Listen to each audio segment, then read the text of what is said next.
हाय बच्चों, आज हम पढ़ेंगे हमारा पाठ 11 पहाड़े और बंटवारे। पहाड़े आप सभी लोगों ने याद किए होंगे, जिसमें कि हम एक अंक होता है या संख्या होती है उसकी हम गुणन सूची बनाते हैं। और बंटवारे होता है जब हम किसी वस्तु या संख्या को उसको बांटते हैं, उसका हम बंटवारा करते हैं। तो हम पाठ शुरू करते हैं। पहाड़े और बंटवारे। श्यामा का बगीचा। श्यामा ने अपने बगीचे में सूरजमुखी, गुलाब और गेंदे के पौधे लगाए हैं। उसने उन्हें 3 क्यारियों में लगाया है। उसका बगीचा ऐसा दिखता है। देखो आप ये यहाँ पे साइड में ये फोटो देख रहे हो। यहाँ पे ये 3 तरह के फूलों के पौधों की क्यारियां बनी हैं, जिसमें सबसे ऊपर सूरजमुखी के फूल हैं, फिर गुलाब के पौधे हैं और सबसे नीचे गेंदे के फूलों की क्यारी बनी है। अब यहाँ पर देखो ये श्यामा बोलती है, देखो कैसे मैंने हर एक क्यारी में 18 पौधे लगाए हैं। अब आप यहाँ पे देखो गिनोगे तो सारे पौधे जो हैं, ये सूरजमुखी के भी 18 पौधे हैं, उसके बाद जो गुलाब के पौधे हैं वह भी 18 हैं और गेंदे के पौधे भी 18 हैं। लेकिन उनको जो लगाने का तरीका है वो अलग अलग है। हर एक क्यारी में पौधों की जमावट अलग है, जो मैंने अभी आपको बताया है कि देखो अलग अलग तरीके से लगे हुए हैं। यहाँ पे जो सूरजमुखी के हैं वो देखो एक ही लाइन में लगे हैं सारे। गुलाब के पौधे हैं, इनको आप देखो गिनोगे 1 2 3 4 5 6 लाइनों में, यानी कि 6 कतार में लगाए हुए हैं। उसके बाद गेंदे के जो फूल हैं वो 2 कतार में लगाए गए हैं। तो यहाँ पे कहा है, देखो गुलाब के पौधे कैसे उगाए गए हैं। 18 बराबर में 6 गुना 3। तो 18 यहाँ पर जो पौधों की कुल संख्या है, 6 जो कि हमारी कतार हैं, लाइनें हैं। आपकी अभी मैंने आपको गिनाई है 6 कतार, गुना में 3, जो एक कतार में कितने पौधे हैं। तो यहाँ पे आपने देखा कि एक लाइन में गुलाब के 3 पौधे हैं, तो वो है 3। उसके बाद देखो यहाँ पे समझाया है, इस तरह 6 कतार हुई और उस कतार में 3 पौधे हैं, हर एक लाइन में 3 पौधे। अब आगे आपको पूछा है, सूरजमुखी और गेंदे के फूल किस किस तरीके से लगाए गए हैं। तो आप देख रहे हो सूरजमुखी के जो पौधे हैं वो एक ही कतार में सारे पौधे लगा दिए हैं, और आप इनको गिनोगे तो देखोगे ये 18 पौधे हैं। तो हम यहाँ पे क्या करेंगे, सबसे पहले इन्होंने देखो जो कुल पौधे हैं वो लिख दिए 18 बराबर में। अब यहाँ पे हमें कतार की संख्या यानी कि लाइन की संख्या लिखनी है। तो हमने देखा सूरजमुखी के जो पौधे हैं वो एक ही कतार में सारे लगे हैं, तो यहाँ पे हम लिख देंगे 1 गुना में हमारे एक कतार में जितने पौधे लगे हैं यानी कि 18, तो 1 गुना 18। इस तरह एक कतार हुई और उस कतार में 18 पौधे। अब हमें गेंदे के फूल के बारे में बताना है। तो 18 बराबर में हमें सबसे पहले यहाँ पे कतार की संख्या लिखनी है। तो आप देख रहे हो कितनी कतार है यहाँ पे, 1 2, तो 2 कतार गुना में हमारी एक कतार में कितने पौधे हैं आपको वो गिनने हैं। यहाँ पे आप गिनो 1 2 3 4 5 6 7 8 9, तो गुना में 9।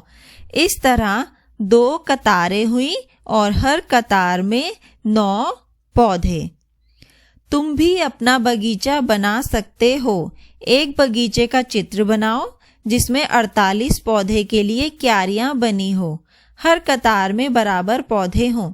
अब आपको क्या करना है, एक बगीचे का चित्र बनाना है। जैसे ऊपर ये चित्र बना हुआ है, आपको इसी तरीके से एक चित्र बनाना है जिसमें आपको 48 पौधों की क्यारियां बनानी है।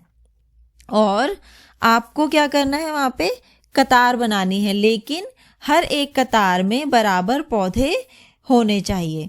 अब हमें 48 पौधे लगाने हैं, तो इसके लिए मैं आपको उदाहरण दे सकती हूँ, लेकिन आप अगर दूसरे तरीके से बनाना चाहते हो तो आप वो भी बना सकते हो। तो अब हम देखो सबसे पहले क्या करते हैं, हम 8 कतारें बनाएंगे। 8 कतार यानी कि 8 लाइनें बनाएंगे और हर एक लाइन में 6 पौधे लगाएंगे। तो अगर आप इनको अब देखोगे कि हमारे 48 पौधे हो रहे हैं या नहीं, तो हम इसको गुना करके देखेंगे। हमारे पास 8 कतारें हैं और हर एक कतार में 6 पौधे हैं, तो 8 गुना 6 48 पौधे। दूसरा तरीका है, हम इनको 3 कतारों में भी लगा सकते हैं। 3 कतारों में अगर आप लगाते हो तो हर एक कतार में 16 पौधे लगेंगे, तो 3 गुना 16 48 पौधे।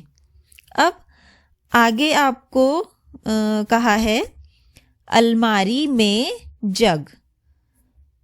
भीमा बड़ई ने 30 जगों के लिए एक अलमारी बनाई। यह 2 खानों वाली एक लंबी अलमारी है। हर खाने में बराबर बराबर जग हैं। आप ये देख रहे हो 2 खानों की एक लंबी अलमारी बनी हुई है जिसमें कि हर एक खाने में बराबर बराबर जग रखे गए हैं। क्या तुम इन 30 जगों को रखने के लिए किसी अलग तरीके से अलमारी बनाने के बारे में सोच सकते हो? तो हाँ, हम ये सोच सकते हैं। एक अलमारी बनाओ, उसमें जग भी बनाओ। बताओ कि तुमने हर खाने में कितने जग रखे, इसमें कितने खाने हैं। तो ये भी मैं आपको उदाहरण के लिए समझा रही हूँ और आप इसको दूसरे तरीके से भी बना सकते हो अलमारी को। तो मैं आपको एक तरीका बताती हूँ। हम एक अलमारी बनाएंगे जिसमें कि हम 3 खाने बनाएंगे। हमें यहाँ पे पूछा है इसमें कितने खाने हैं, तो हम 3 खानों वाली अलमारी बनाएंगे। अब हमें ये देखना है कि हम 30 जगहों को 3 खानों में बराबर बराबर कैसे रखेंगे। तो हमारे पास कुल जग हैं 30 और खानों की संख्या है 3। तो हम क्या करेंगे, 30 को 3 से भाग कर देंगे, तो हमारे पास आएगा 10। यानी कि हमें हर एक लाइन या खाने में 10 जग रखने होंगे। अब यहाँ पे कहा है, क्या तुम्हारे दोस्तों ने इसे अलग अलग तरीकों से बनाया है? आपने जिस तरीके से अलमारी बनाई है और उसमें खाने बनाए हैं, आपको अपने दोस्तों की अलमारी से उसका मिलान करना है, देखना है कि उसकी भी उसी तरीके से बनी है या अलग तरीके से बनाई है। आगे हम पढ़ते हैं आसान तरीके। तो यहाँ पे देखो 2 बच्चे हैं, बंटी और गुड्डू। बंटी कहता है, मुझे 7 का पहाड़ा नहीं आता। तो गुड्डू कहती है, मुझे पहाड़े तो 5 तक ही आते हैं, पर एक आसान तरीका आता है। मैं 2 और 5 के पहाड़े से 7 का पहाड़ा बना सकती हूँ। तो देखो उन्होंने 2 और 5 के पहाड़े से 7 का पहाड़ा कैसे बनाया। सबसे पहले उन्होंने देखो यहाँ पे 2 का पहाड़ा लिखा हुआ है और फिर 5 का पहाड़ा लिखा है, और फिर उन्होंने 7 का पहाड़ा कैसे बनाया। 2 एकम 2, 5 एकम 5। तो उन्होंने क्या करा, 2 और 5 को जोड़ा तो हमारा बन गया 7 एकम 7। उसके बाद 2 दूनी 4 और 5 दूनी 10 को जोड़ा तो हमारा बन गया 7 दूनी 14। इसके बाद 2 तियां 6 और 5 तियां 15 को जोड़ा तो बना 7 तियां 21। और इसी तरीके से देखो उन्होंने यहाँ पे पूरा 7 का पहाड़ा बना दिया है। फिर गुड्डू बोलती है, देखो कैसे मैंने पीले खानों की संख्या को जोड़कर 7 का पहाड़ा बनाया। तो बंटी कहता है, अरे वाह, ये तो बहुत आसान है। मैं 3 और 4 के पहाड़ों से भी 7 का पहाड़ा बना सकता हूँ। अब देखो उन्होंने 3, 4 और 3 के पहाड़े से 7 का पहाड़ा बनाया है बंटी ने, लेकिन यहाँ पे बंटी ने पूरा पहाड़ा नहीं बनाया है। आपको क्या करना है, यहाँ पे बंटी की मदद करनी है। तो सबसे तो पहले हमें 4 का पहाड़ा यहाँ पे पूरा लिखना होगा। 4 एकम 4, 4 दूनी 8, 4 तियां 12, 4 चौक 16, 4 पंजे 20, 4 छिके 24, 4 सते 28, 4 अट्ठे 32, 4 निम 36 और 4 धम 40। उसके बाद हमें 3 का पहाड़ा यहाँ पे पूरा लिखना है। तो 3 एकम 3, 3 दूनी 6, 3 तिया 9, 3 चौक 12, 3 पंजे 15, 3 छिक 18, 3 सत्ते 21, 3 अठे 24, 3 निम 27 और 3 धाम 30। अब 3 और 4 का पहाड़ा तो हमने पूरा लिख दिया। अब हमें क्या करना है, इनको जोड़कर 7 का पहाड़ा बनाना है। तो 4 एकम 4 और 3 एकम 3 को हमने जोड़ा तो हमारा बन गया 7 एकम 7। उसके बाद 4 दूनी 8 और 3 दूनी 6 को हमने जोड़ा तो हमारा आ गया 7 दूनी 14। फिर 4 तिया 12 और 3 तिया 9 को जब हमने जोड़ा तो हमारा बना 7 तिया 21। उसके बाद 4 चौक 16 और 3 चौक 12 को जब हमने जोड़ा तो हमारा बन गया 7 चौक 28। उसके बाद 4 पंजे 20 और 3 पंजे 15 को हमने जोड़ा तो 7 पंजे 35। इसी तरह 4 छिक 24 और 3 छिक 18 को जोड़ा तो बना 7 छिक 42। फिर 4 सत्ते 28 और 3 सत्ते 21 को जब हमने जोड़ा तो हमारा बन गया 7 सत्ते 49। फिर 4 अठे 32 और 3 अठे 24 को हमने जोड़ा तो हमारा बना 7 अठे 56। फिर हमने जब 4 निम 36 और 3 निम 27 को जोड़ा तो हमारा बना 7 निम 63। और आखिरी में 4 धम 40 और 3 धम 30 को हमने जोड़ा तो हमारा बन गया 7 धम 70। अब देखो कितना आसान है यहाँ पे पहाड़ा बनाना। अब आपके लिए यहाँ पे कहा है 12 का पहाड़ा बनाने के लिए तुम कौन से 2 पहाड़ों का प्रयोग करोगे। तो हम 12 का पहाड़ा बनाने के लिए 5 और 7 के पहाड़े का प्रयोग करेंगे। तो सबसे पहले उसके लिए आपको क्या करना होगा, 5 का पहाड़ा लिखोगे, फिर आप 7 का पहाड़ा लिखोगे और उन दोनों की संख्याओं को जोड़कर 12 का पहाड़ा बन जाएगा। जो कि मैं आपको बताती हूँ। देखो 5 एकम 5 और 7 एकम 7 को जोड़ा तो हमारा बना 12 एकम 12। उसके बाद 5 दूनी 10 और 7 दूनी 14 को जोड़ा तो बना 12 दूनी 24। उसके बाद 5 तिया 15 और 7 तिया 21 को जोड़ा तो बना 12 तिया 36। फिर 5 चौक 20 और 7 चौक 28 को जोड़ा तो बना 12 चौक 48। फिर 5 पंजे 25 और 7 पंजे 35 को जोड़ा तो बना 12 पंजे 60। इसी तरह 5 छिक 30 और 7 छिक 42 को जोड़ा तो बना 12 छिक 72। फिर 5 अठे 72। फिर 5 सत्ते 35 और 7 सत्ते 49 को जब हमने जोड़ा तो हमारा बना 12 सत्ते 84। फिर 5 अठे 40 और 7 अठे 56 को हमने जोड़ा तो बना 12 अठे 96। फिर 5 निम 45 और 7 निम 63 को जोड़ा तो हमारा बना 12 निम 108। फिर लास्ट में आखिरी में हमने 5 धम 50 और 7 धम 70 को जोड़ा तो हमारा बन गया 12 धाम 120। और हमने इस आसान तरीके से 12 का पहाड़ा बना दिया। अब आगे है कितनी बिल्लियां। गायत्री की कुछ बिल्लियां एक डिब्बे के अंदर खेल रही थी। जब उसने उन्हें गिनने के लिए डिब्बे में झांका तो उसे सिर्फ उनके पैर नजर आए। आप देख रहे हो यहाँ पे डिब्बे में सिर्फ बिल्लियों के पैर ही नजर आ रहे हैं। उसने गिना तो 28 पैर थे। डिब्बे में कितनी बिल्लियां थी।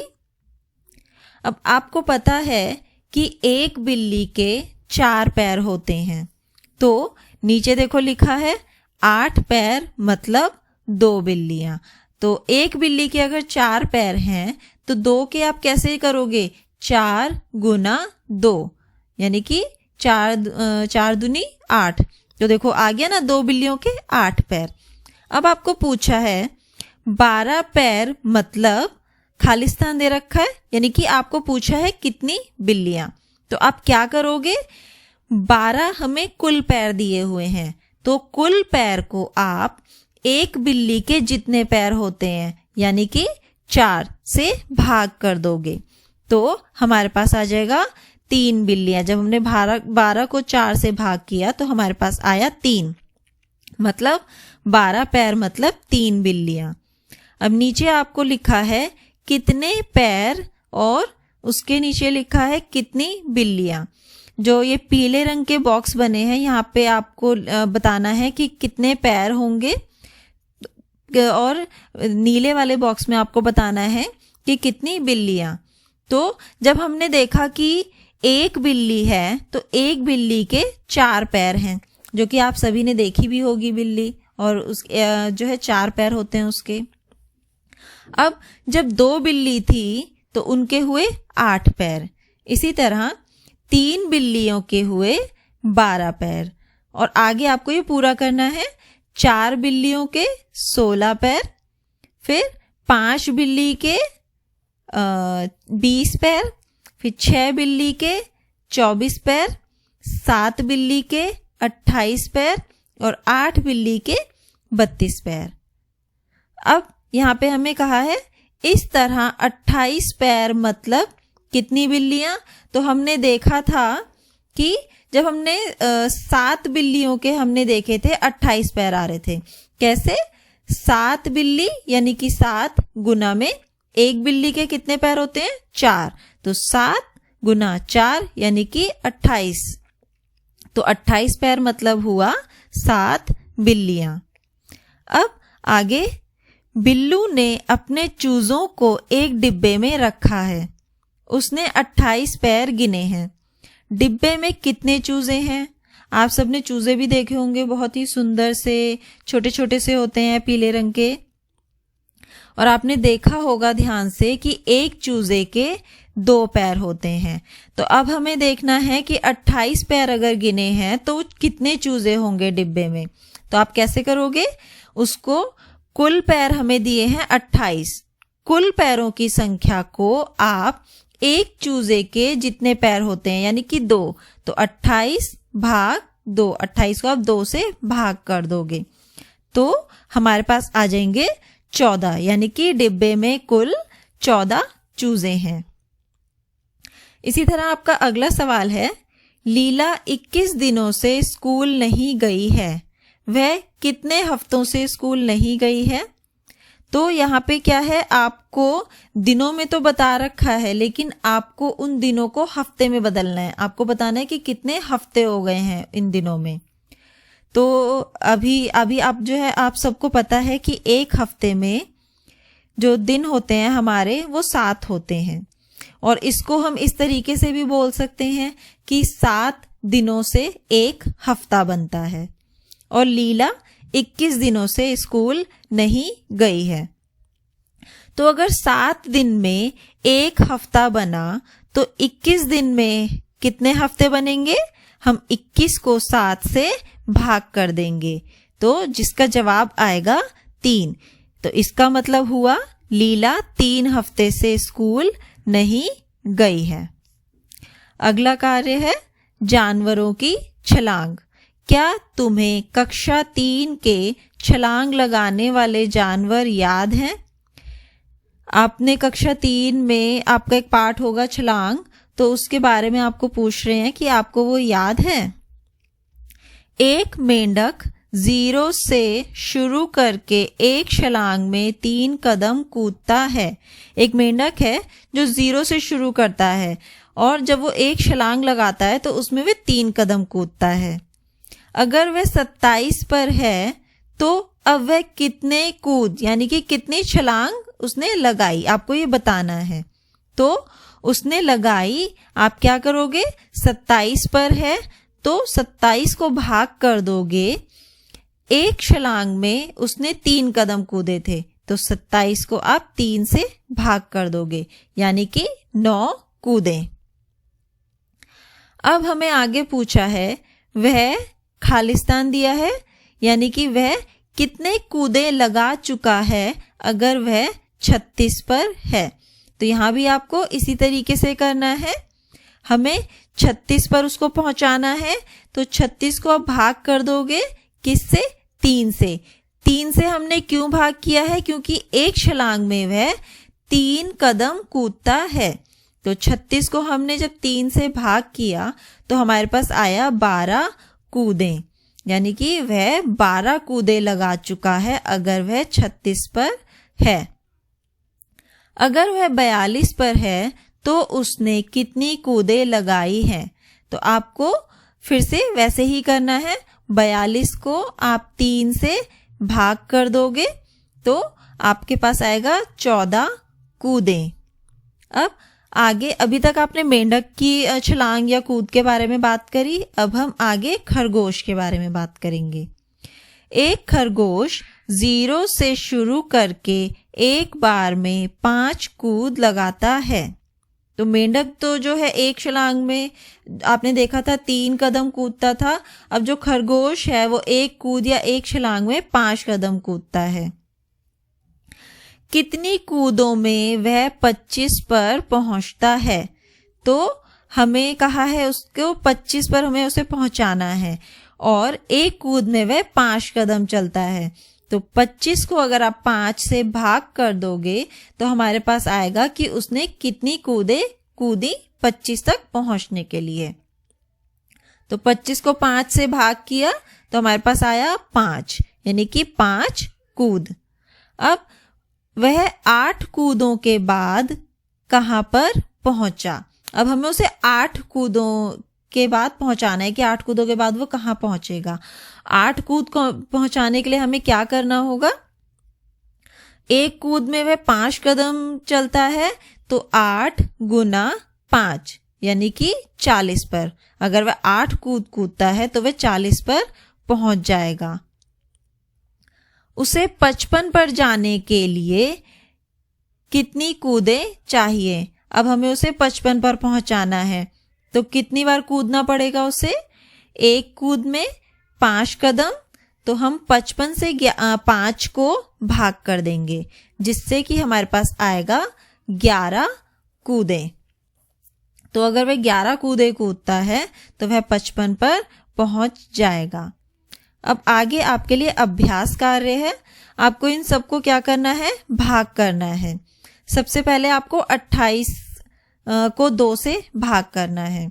तो 28 को आप 2 से भाग करोगे तो सबसे पहले आप देखोगे कि हम 2 को 2 से करेंगे, 2 एकम 2, फिर हमारे पास बचा 8। तो अब हम 8 को भाग करेंगे तो 2 चौके 8, तो हमारा जवाब आया 14।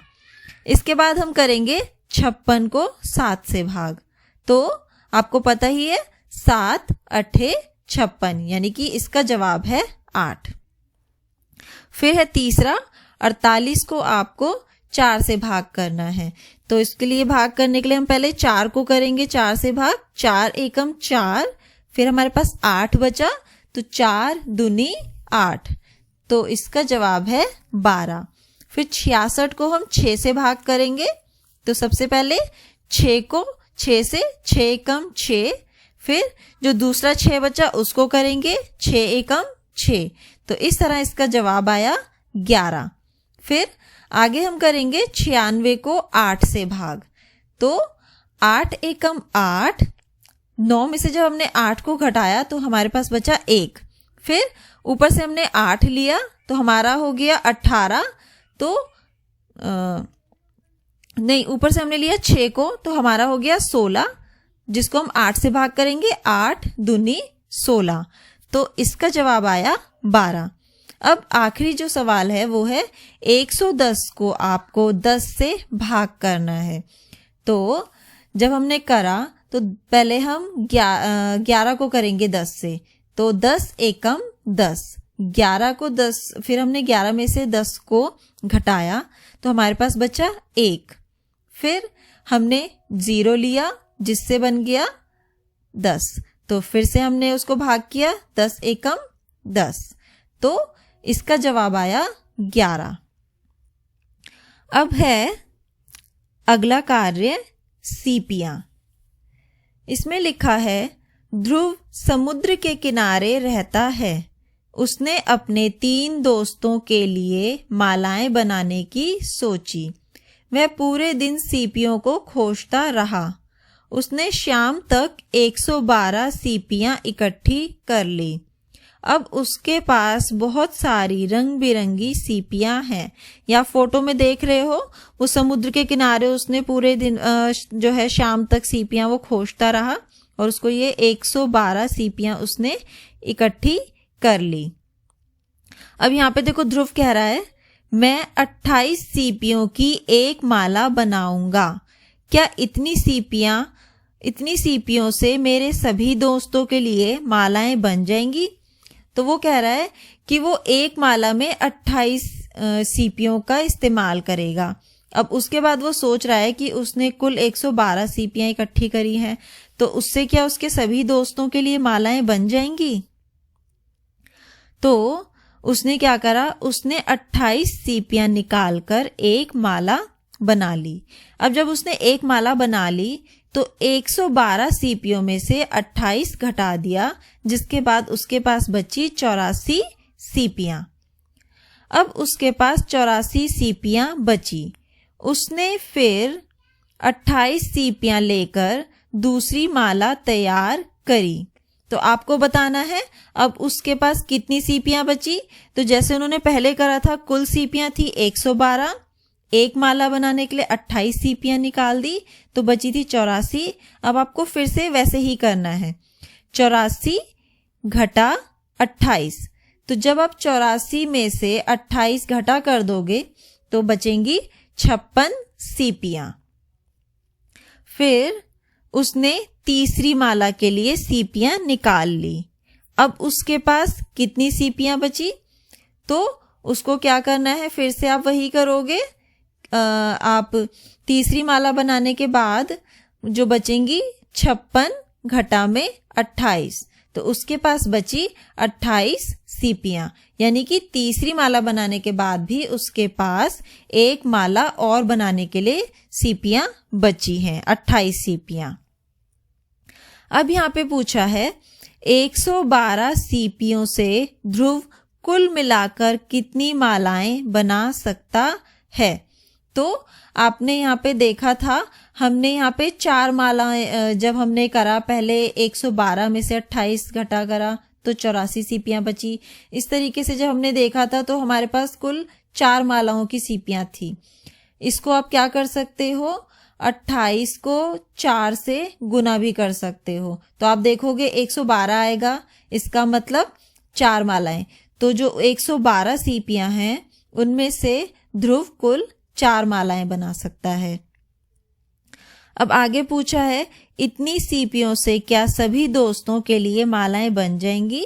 तो कितने दोस्त थे ध्रुव के? ऊपर बताया है ध्रुव के 3 दोस्तों के लिए माला बनानी थी और मालाएं 4 बन सकती हैं, तो इसका मतलब ध्रुव अपने सभी दोस्तों के लिए माला बना सकता है। अब आगे है इन्हें करके देखो। कन्नू ने 17 सीपियों से एक माला बनाई। 100 सीपियों से ऐसी कितनी मालाएं बनाई जा सकती हैं?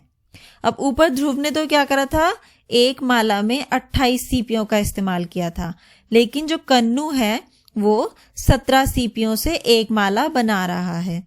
तो आपको बताना है कि 100 सीपियों से कितनी मालाएं बनाई जा सकती हैं। तो 17 हमारे एक माला में लग रहे हैं 17 सीपियां, तो हमारी 17 सीपियों से बन गई एक माला।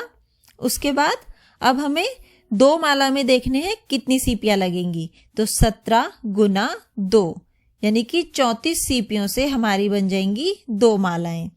फिर 17 गुना में 3 आया हमारे पास 51, तो 51 सीपियों से बनेंगी 3 माला। फिर हमें देखना है कि 4 मालाओं में कितनी सीपियां लगेंगी, तो 17 गुना 4 यानी कि 68 सीपियों से 4 माला बन जाएंगी।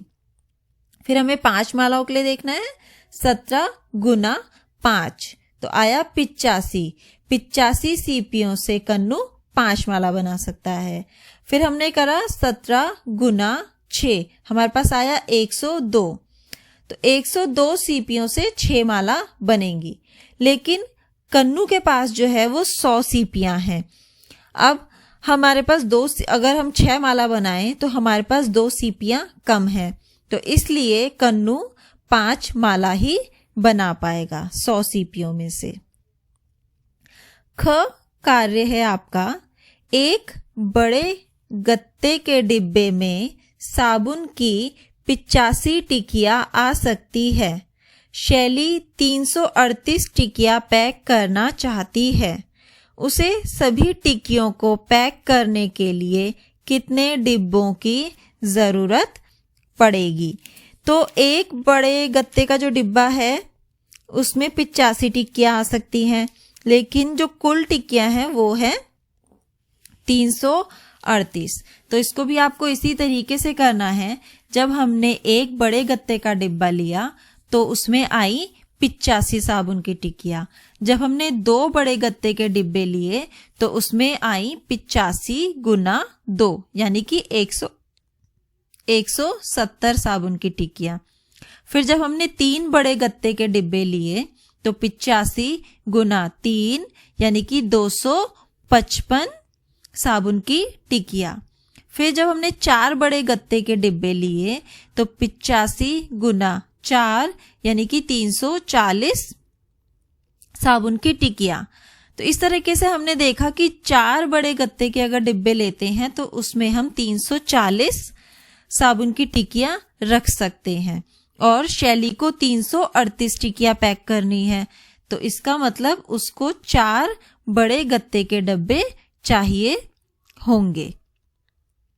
ग है, मनप्रीत को घर बनाने के लिए 1500 सीमेंट की बोरियों की जरूरत है।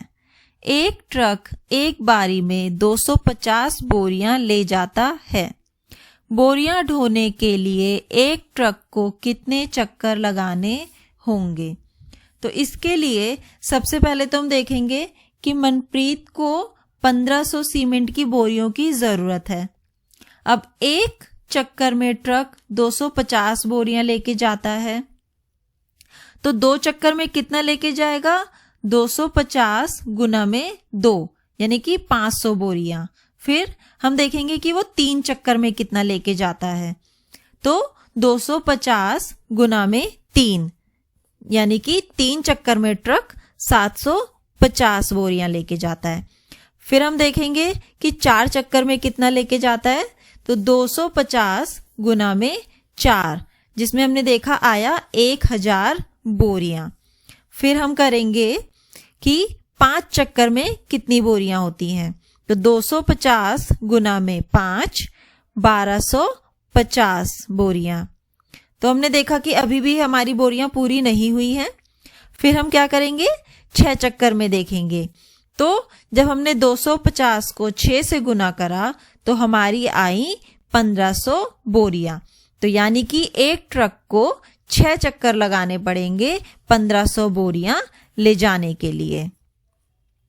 अब यहाँ पे कहता है कि एक ड्राइवर एक चक्कर लगाने के लिए 500 रुपए लेता है। मनप्रीत को ड्राइवर को कुल कितने रुपए देने होंगे। तो एक चक्कर के लिए अगर वह 500 रुपए दे रहा है तो सबसे पहले हम देखेंगे कि ड्राइवर ने कुल कितने चक्कर लगाए हैं। तो हमने अभी ऊपर देखा था ड्राइवर ने ट्रक के कुल 6 चक्कर लगाए थे। एक चक्कर के 500 रुपए, तो 6 चक्कर के हुए 5 गुना 6 यानी कि 3000 रुपए। तो मनप्रीत को ड्राइवर को कुल 3000 रुपए देने होंगे। अब है यहाँ पर गंगू की मिठाइयाँ। गंगू ईद के लिए मिठाइयाँ बना रहा है। उसने एक थाली 80 लड्डुओं की तैयार की है। यहाँ पे आप ये देख रहे हो, ये बड़ी सी जो थाली है उसमें इसने ये 80 लड्डुओं को रखा है, तो ये 80 लड्डुओं की एक बड़ी थाली उसने तैयार की है। अब यहाँ पे रबिया आती है, तो रबिया हलवाई से कहती है, एक डिब्बे में 4 लड्डू पैक कर दो, मुझे ऐसे 23 डब्बे चाहिए। तो उसने क्या कहा, अब गंगू हलवाई ने तो एक ही थाली बना दी है बड़ी सी, जिसमें उसने 80 लड्डू रख दिए, लेकिन रबिया को वो लड्डू डब्बे में चाहिए। और कैसे डब्बे में, कि एक डब्बे में 4 लड्डू हो। अब आगे सवाल पूछा है, क्या 23 छोटे डिब्बे पैक करने के लिए थाली के लड्डू पूरे होंगे? तो ये हम कैसे चेक करेंगे, कैसे हम इसे पता लगाएंगे? तो एक डब्बे में हमें 4 लड्डू चाहिए, तो 23 डिब्बों में हमें कितने लड्डू चाहिए होंगे? 23 गुना 4, जो कि आ जाएगा 92। तो हमने देखा कि हलवाई ने 80 लड्डू रखे हुए थे और हमें चाहिए 92। तो इसका मतलब क्या हुआ कि जो हलवाई ने लड्डुओं की थाली बनाई है वो पूरी नहीं होगी। आगे पूछा है, और कितने लड्डुओं की जरूरत पड़ेगी? तो ये हम निकालेंगे। हमने देखा कि 23 डब्बों के लिए हमें 92 लड्डुओं की जरूरत है, लेकिन हलवाई के पास 80 लड्डू हैं, तो 92 घटा में 80 आया हमारे पास 12, यानी कि हुआ अभी हमें 12 लड्डुओं की और जरूरत पड़ेगी। अब कहा है कि गंगू के पास एक बड़ा डिब्बा भी है जिसमें वह 12 लड्डू पैक करता है। 60 लड्डू पैक करने के लिए उसे कितने डिब्बों की जरूरत पड़ेगी? तो उसने अब क्या करा है, एक बड़ा डब्बा निकाला है जिसमें वह एक डब्बे में 12 लड्डू पैक कर सकता है। अब हमें देखना है कि 60 लड्डुओं के लिए उसको कितने डब्बे की जरूरत पड़ेगी। तो हमारे कुल लड्डू यानी कि 60 को हम एक डब्बे में जितने लड्डू आ रहे हैं यानी कि 12 से भाग कर देंगे। तो जब हमने 60 को 12 से भाग किया तो आया हमारे पास 5, यानी कि उसको 5 बड़े डब्बे जरूरत पड़ेगी 60 लड्डुओं को पैक करने के लिए। इसको आप दूसरे तरीके से ऐसे भी कर सकते हो कि एक डब्बे में 12 लड्डू आए हैं, तो 2 डब्बे में कितने लड्डू आएंगे? 12 गुना 2 हुआ 24 लड्डू। फिर हम देखेंगे कि 3 डिब्बों में कितना आया, तो 12 गुना 3, तो 3 डिब्बों में हुए 36 लड्डू। फिर हम 4 डिब्बों में देखेंगे, 12 गुना 4 48 लड्डू। फिर हमने देखा कि 5 डिब्बों में हमें कितने लड्डू आ जाएंगे, तो 12 गुना 5 हुए 60 लड्डू। तो इससे भी हमने देखा कि 5 डिब्बों की जरूरत पड़ेगी 60 लड्डू को पैक करने के लिए। अब हम ये कक्षा यहीं पे समाप्त करते हैं। बाकी का पाठ हम अगली कक्षा। हेलो बच्चों, तो अब हम अपना पाठ पूरा करते हैं, पहाड़े और बंटवारे। तो पिछली कक्षा में हमने क्या क्या सीखा था आपको याद ही होगा।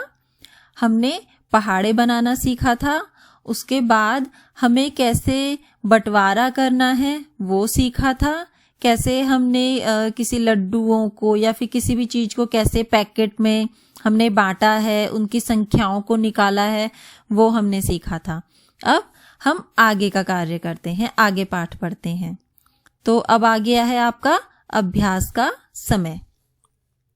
नीलू अपनी कक्षा में कहानियों की 15 किताबें लेकर आई। आज कक्षा में 45 छात्र हैं। एक किताब कितने छात्र मिलकर पढ़ेंगे? तो यहाँ पे आप देख रहे हो, आपको कुल छात्र दिए हैं 45 और कुल किताबों की संख्या दी है 15। तो इससे हम क्या करेंगे, 45 को 15 से भाग कर देंगे, तो जिसका जवाब आएगा 3। और 3 हमारा क्या है, इसका मतलब है जब 3 छात्रों को एक किताब पढ़नी होगी। अगला सवाल है, 8 लोगों के परिवार में 1 महीने में 60 किलो गेहूं की जरूरत होती है। 1 सप्ताह में इस परिवार में कितने किलो गेहूं की जरूरत होगी? तो इन्होंने क्या करा है, 1 महीने के लिए बता रखा है, लेकिन आपको 1 सप्ताह के बारे में निकालना है। तो सबसे पहले तो हम क्या करेंगे, आप सभी को पता है कि 1 महीने में 30 दिन होते हैं और 30 दिन में उनके 60 किलो गेहूं प्रयोग हो रहे हैं। तो 60 को जब हम 30 से भाग कर देंगे तो हमारा निकलेगा कि ये 8 लोगों का परिवार 1 दिन में कितना गेहूं इस्तेमाल करता है। तो हमने क्या करा, सबसे पहले 60 को हमने 30 से भाग कर दिया जो कि निकला 2 किलो। तो हमें पता चला कि 1 दिन में ये परिवार 2 किलो गेहूं का इस्तेमाल करता है, लेकिन हमें निकालना है 1 सप्ताह में। 1 सप्ताह में आप सभी को पता है कि 7 दिन होते हैं, तो 7 दिन में वे कितना गेहूं इस्तेमाल करेगा? 7 गुना में 1 दिन में वो 2 किलो इस्तेमाल करता है, तो 7 गुना 2 यानी कि 14 किलो। तो हमें पता चला कि 1 सप्ताह में वह 14 किलो गेहूं इस्तेमाल करेगा। आगे है सवाल 3। रजिया को 500 रुपए के खुले चाहिए, उसे कितने नोट मिलेंगे अगर वह बदले में चाहे? उसको क्या है, 500 रुपए के खुले चाहिए। अब यहाँ पे देखो अलग अलग नोट बताए हैं कि कौन से नोट कितने चाहिए होंगे कि वह 500 के खुले बन जाए। तो पहले पूछा है कि अगर सभी जो है 100 रुपए के नोट हों तो कितने नोट होने चाहिए कि वह 500 बन जाए। तो अब क्या करोगे, 500 को 100 से भाग कर दोगे। जब हमने 500 को 100 से भाग किया तो हमारे पास आया जवाब 5। अब आप देखोगे कि अगर 100 के 5 नोट है तो वो 500 ही बनते हैं। इसी तरह ख, सभी 50 रुपए के नोट। अब फिर से हम क्या करेंगे, 500 को 50 से भाग कर देंगे। तो जब हमने भाग किया तो हमारे पास आया 10, यानी कि 50 के 10 नोट होने चाहिए 500 रुपए करने के लिए पूरा। फिर ग है, अगर सभी 20 रुपए के नोट हों तो 500 को 20 से भाग कर दोगे तो हमारे पास जवाब आएगा 25, यानी कि 20 के 25 नोट चाहिए। फिर है, सभी 5 रुपए के नोट हों तो 500 को 5 से भाग करोगे तो हमारे पास आ जाएगा 100। तो 5 रुपए के 100 नोट हमें चाहिए होंगे 500 के बदले में। अब पूछा है, तुम्हें 72 टमाटर बराबर बराबर 3 टोकरियों में रखने हैं, हर टोकरी में कितने टमाटर होंगे?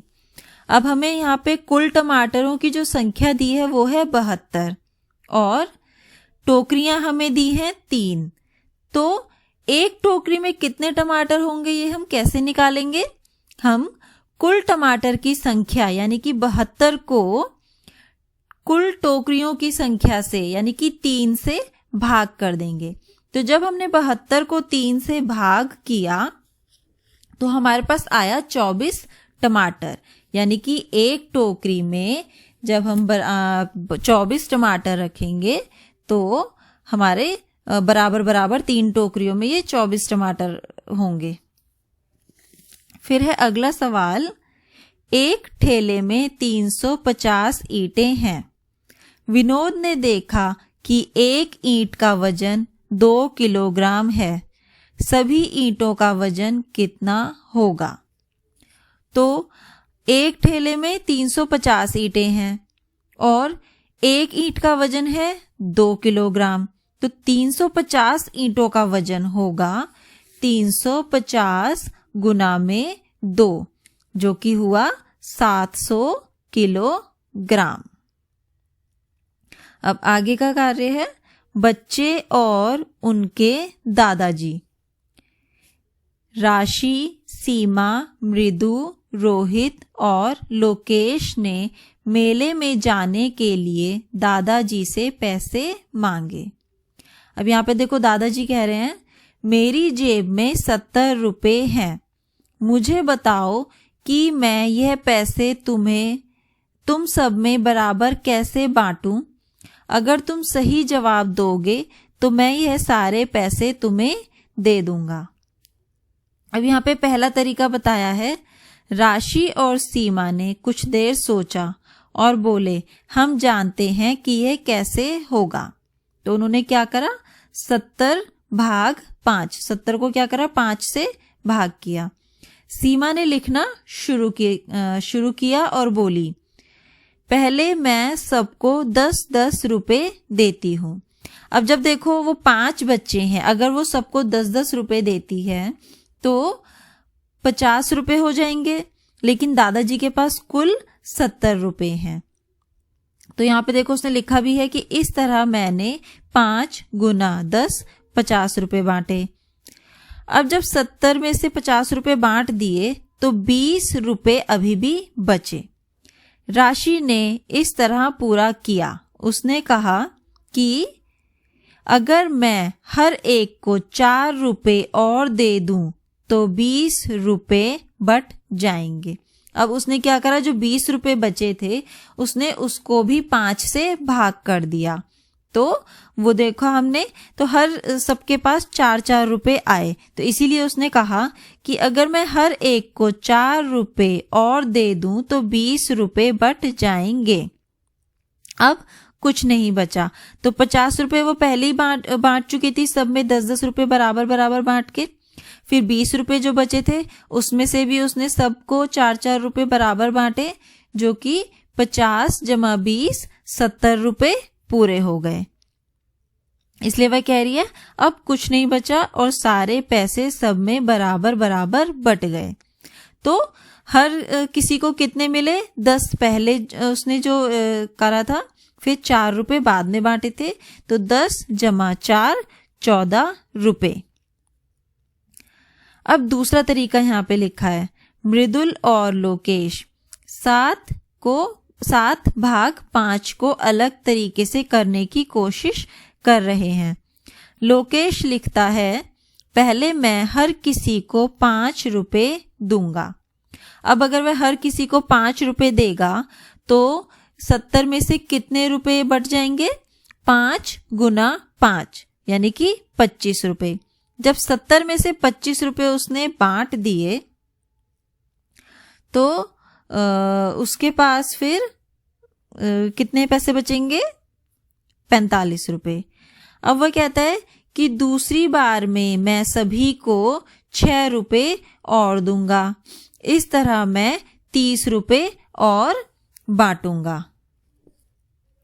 तो जब उसने 30 अब ये बांटने के बाद आपने देखा कि 6 रुपए जब उसने बराबर बराबर सभी को बांटे तो 30 रुपए और बट गए। तो यानी कि 70 में से कुल कितने रुपए बट गए, 25 जमा 30 यानी कि 55 रुपए बच चुके हैं। अब उसके पास कितने रुपए बचे, 70 घटा में 55 आया 15 रुपए। अब उसके पास 15 रुपए बचेंगे। अब बचे हुए पैसे लोकेश कैसे बांटेगा, इसे पूरा करो।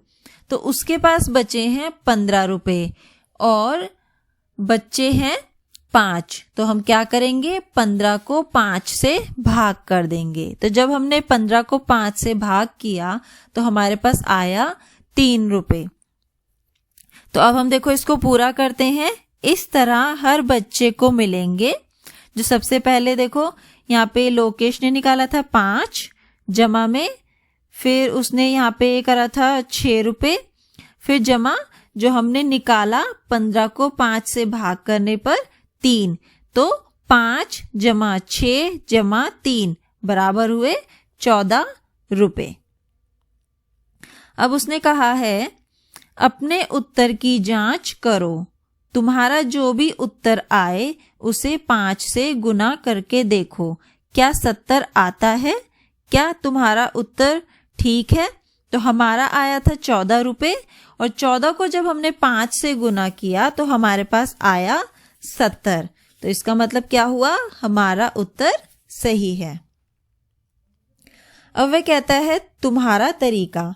अब अपने तरीके से 70 रुपए बराबर बराबर 5 लोगों में बांटो। यदि तुम चाहो तो पहले 2-2 रुपए बांटकर देख सकते हो, या तुम 11-11 रुपए बांटकर भी शुरू कर सकते हो। अब आपको यहाँ क्या करना है, अपने तरीके से बांटना है 70 रुपए को। इसको आप कैसे कर सकते हो, या तो आप 12-12 रुपए, इसमें 11-11 लिखा है, मैं आपको उदाहरण के लिए समझा रही हूँ। आप पहले 5 बच्चों में 12-12 रुपए बांट सकते हो। तो आप देखोगे कि जब हमने 12-12 रुपए 5 बच्चों में बांटे तो 12 गुना 5, 12 पंजे 60 रुपए। अब हमने देखा कि कुल दादाजी के पास 70 रुपए थे, 70 में से हमने 60 रुपए बांट दिए, तो हमारे पास बचे 10 रुपए। अब हमें इन 10 रुपए को भी बांटना है, तो आप क्या करोगे, 10 को भाग कर दोगे कुल बच्चों की संख्या से, यानी कि 5 से। 10 को जब हमने 5 से भाग किया तो हमारे पास आया 2 रुपए। तो हमें 2-2 रुपए सभी बच्चों को और बांटना पड़ेगा। पहले हमने 12 बांटे थे, फिर हमने बाद में 2 रुपए और बांटे, तो 12 जमा 2 आया 14 रुपए। अब करना है। अब यहाँ पे ये पूछा है हमें, क्या तुम 15-15 रुपए बांटकर भी शुरू कर सकते हो? तो ये आप कैसे पता लगाओगे? ये आपको ऐसे पता लगाना है, आप सबसे पहले क्या करोगे, उसने कहा है कि 15 रुपए बांटने हैं हर एक बच्चे को। आप और कितने बच्चों में बांटना है, 5 बच्चों में। तो आप 15 को 5 से भाग करो।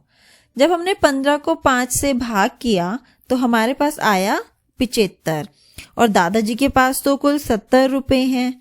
तो हमने देखा कि ये तो इससे ज्यादा आ गया है, तो इसका मतलब हम 15-15 रुपए बांट नहीं सकते। अब अगला कार्य है करके देखो। अब आपको यहाँ पे क्या करना है, ये भाग करना है। सबसे पहले आपको 65 को 5 से भाग करना है।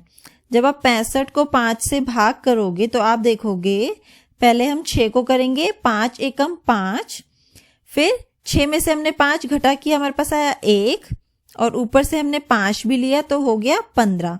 फिर हम 15 को 5 से भाग करेंगे, 5 तिया 15। तो इस तरह जब हमने 65 को 5 से भाग किया तो हमारे पास आया 13। अब आपको 84 को 2 से भाग करना है, तो 2 चौक 8, फिर हमारे पास बचा 4, तो 2 दूनी 4, तो हमारे पास आ गया 42। फिर आप 3 को करोगे 69 से, तो आप देखोगे 3 दूनी 6, फिर हमारे पास बचा है 9, तो 3 तिया 9, तो 69 को 3 से भाग करने पर आया 23। फिर आप करोगे 90 को 6 से भाग, तो 90 को 6 से भाग करेंगे जब हम, तो सबसे पहले हम 9 को करेंगे, तो 6 एकम 6, फिर हमने 9 में से 6 को घटा किया तो हमारे पास बचा 3, और ऊपर से हमने 0 लिया तो बन गया 30, फिर 6 पंजे 30, जिससे ये पूरा हो गया। तो हमें जब 90 को 6 से भाग किया तो हमारे पास जवाब आया 15। इसी तरह आप 72 को 4 से भाग करोगे, 72 को 4 से जब हम भाग करेंगे तो हमारे पास आएगा जवाब 18। फिर 108 को 9 से भाग करोगे, 108 को 9 से भाग हम कैसे करेंगे, सबसे पहले हम 10 को करेंगे, तो 9 एकम 9, फिर हमारे पास 10 में से आप 9 को घटा कर दोगे, 1 बचेगा, और ऊपर से आप 8 लिख लोगे, बन गया 18। अब हम 18 को भाग करेंगे, तो 9 दूनी 18, तो 108 को जब हमने 9 से भाग किया तो हुआ 12। फिर आप 232 को 2 से भाग करोगे, तो सबसे पहले 2 को करेंगे, 2 एकम 2, फिर आप 3 को करोगे, 2 एकम 2, लेकिन 3 में से 2 को घटा करके हमारे पास 1 बचा, फिर हमने ऊपर से 2 लिया तो बन गया 12, तो 2 6 12, जिससे ये पूरा हो गया। तो 232 को जब हमने 2 से भाग किया तो जवाब आया 116। फिर आखिरी सवाल हमें करना है 428 को 2 से करना है। तो सबसे पहले हम 4 को करेंगे, 2 दूनी 4, उसके बाद 2 को भाग करेंगे, 2 एकम 2, फिर 8 को करेंगे, 2 चौक 8। तो जब हमने 428 को 2 से भाग किया तो हमारे पास आया 214। अब है मीरा ने बाजार में बेचने के लिए 204 मोमबत्तियां बनाई। वह उन्हें 6 के पैकेट में पैक कर रही है। वह कितने पैकेट बनाएगी? तो यहाँ पे देखो क्या करा है, मीरा ने कुल मोमबत्तियां बनाई हैं 204 और एक पैकेट में कुल मोमबत्ती है 6। अब हमें पैकेट निकालने हैं तो हम क्या करेंगे, 204 को 6 से भाग कर देंगे। जब हमने 204 को 6 से भाग किया तो हमारे पास जवाब आया 34, यानी कि मीरा को 34 पैकेट बनाने पड़ेंगे। अब आगे पूछा है, यदि वह उन्हें 12 के पैकेट में पैक करे तो वह कितने पैकेट बनाएगी? तो हमें उसी तरह से करना पड़ेगा। 204 को आप क्या करोगे, पहले उसने एक पैकेट में 6 मोमबत्ती रखी थी तो हमने 6 से भाग किया था। अब एक पैकेट में 12 मोमबत्ती हैं तो इसलिए 12 से भाग करना है। तो 204 को हम 12 से भाग कर देंगे तो हमारे पास आए 17 पैकेट। अगला सवाल है, खेल दिवस पर 161 बच्चे स्कूल के मैदान में खड़े हैं। वह बराबर संख्या की 7 कतारों में खड़े हैं। हर कतार में कितने बच्चे हैं? आपको यहाँ पे देखो कुल बच्चे दिए हैं 161। उसके बाद कहा है कि वह बराबर संख्या की 7, मतलब कि 7 कतारें हैं और हर एक कतार में बराबर बच्चे हैं। लेकिन आपको ये निकालना है कि एक कतार में कितने बच्चे खड़े होंगे। तो 161 को आप 7 से भाग कर दोगे। तो 161 को जब हमने 7 से भाग किया तो जवाब आया 23। तो इसका मतलब हुआ कुल 23 कतार हमें बनानी पड़ेंगी। और 23 कुल जब हमने कुल 23 कतार खड़ी करी तो उसमें 161 बच्चे आए। अब आगे है अपने सवाल बनाओ। आपको यहाँ पे क्या करना है, अपने खुद से सवाल बनाने हैं। सृष्टि की दादी जी उसे सवाल बनाने के लिए कह रही है। नीचे बनी तस्वीर देखो और एक सवाल तैयार करो। यहाँ पे देखो ये छोटी बच्ची है सृष्टि है और ऊपर उसकी दादी जी हैं। तो उसकी दादी जी कह रही है कि नीचे जो तस्वीरें हैं, जो फोटो है, उन्हें देखकर अपना एक सवाल बनाओ। तो सृष्टि ने देखो कैसे सवाल बनाया। यहाँ 3 बक्से हैं, आप देख रहे हो 3 बक्से, और हर बक्से में 24 बोतलें हैं। तो एक बक्से में 24 बोतल हैं।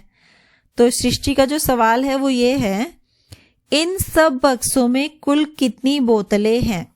तो आप इसको कैसे हल करोगे? कुल बक्से हैं 3, एक बक्से में 24 बोतलें हैं, तो कुल बोतलें हुई 3 गुना 24।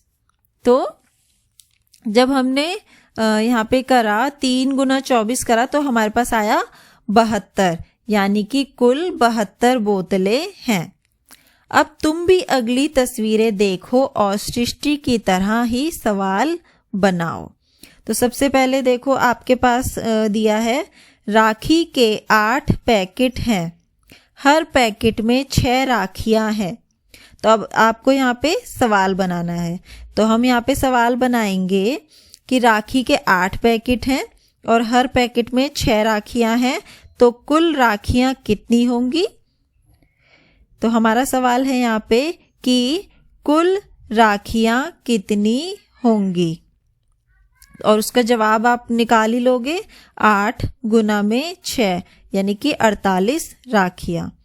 फिर दूसरा है चीनी के 10 पैकेट हैं, सौरभ ने सभी पैकेटों के लिए 110 रुपए दिए हैं। अब तुम्हारा सवाल, आपको यहाँ पे सवाल बनाना है, ठीक है। तो चीनी के 10 पैकेट दिए हैं और सभी पैकेटों के लिए उसने 110 रुपए दिए हैं। तो हमारा सवाल यहाँ पर होगा कि सौरभ ने एक पैकेट के लिए कितने पैसे दिए। अब इसका जवाब आप कैसे निकालोगे? 110 को 10 से भाग कर दोगे तो जिसका जवाब आएगा 11 रुपए। तो एक पैकेट के लिए उसने 11 रुपए दिए। फिर अगली तस्वीर है। यहाँ 35 विद्यार्थी 7 पंक्तियों में बैठे हैं। यहाँ पे देखो 7 पंक्तियां हैं, कुल पंक्तियों की संख्या दी है और कुल विद्यार्थियों की संख्या दी है 35। हर पंक्ति में विद्यार्थियों की संख्या बराबर है। आपको ये भी बताया है कि हर पंक्ति में जो विद्यार्थी हैं वो बराबर बैठे हैं। तो अब आपको इसका सवाल बनाना है। तो हम इसका सवाल बनाएंगे कि हर एक पंक्ति में कितने विद्यार्थी बैठे होंगे। तो आपको पंक्तियों की संख्या दी है और विद्यार्थियों की संख्या दी है। तो हम लेकिन अब सवाल बनाएंगे कि एक पंक्ति में कुल कितने विद्यार्थी हैं। तो जवाब कैसे निकालोगे आप? 35 को 7 से भाग कर दोगे। जब हमने 35 को 7 से भाग किया तो जवाब आया 5, यानी कि 5 बच्चे। फिर है हरी, सीमा, चिंकू और लक्ष्मी गुवाहाटी जा रहे हैं। एक रेल के टिकट की कीमत 62 रुपए है। अब आपको क्या करना है? सवाल बनाना है। तो हमारा सवाल होगा कि पांचों बच्चों को 5 टिकट के लिए कुल कितनी कीमत देनी पड़ी। सवाल है हमारा कि 5 रेल टिकट के लिए कितनी कीमत देनी पड़ेगी। अब एक की कीमत है 62 रुपए, तो 5 की कितनी होगी? 62 गुना 5, 310 रुपए। अब है अगला, 1 मीटर कपड़े की कीमत 20 रुपए है। लाल बेग ने कुछ कपड़ा खरीदा और 140 रुपए दिए।